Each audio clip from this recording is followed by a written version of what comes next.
God gave a message to Nahum the prophet. Nahum took God's message to Nineveh, the capital city of Assyria. The Assyrians were mean, evil people. They were enemies of God's people, and God was going to judge them. First, Nahum told the people what God is like. God is a jealous God. That means he wants people to worship only him. Only God deserves to be worshipped. When people worship created things, they are saying that those things are like God, but nothing is like God. Nahum said God punishes the guilty, those who do wrong. He is angry with his enemies, and he will judge them. God does not lose his temper. He is patient. He is powerful too. When God comes, he will make the sea and the rivers dry up. The mountains will shake, and everyone will be afraid. No one can stand against the power of God. Nahum said the Lord is good. When there is trouble, he is a safe place.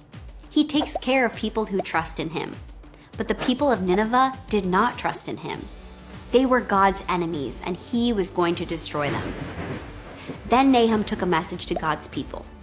The Assyrians are strong and have big armies, but I will defeat them.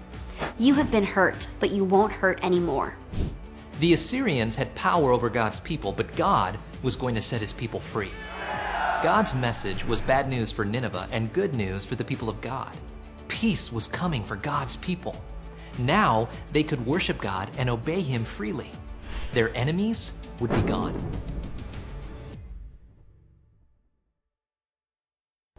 Nahum brought a message of comfort to God's people, reminding them that God loves his people and will protect them from their enemies.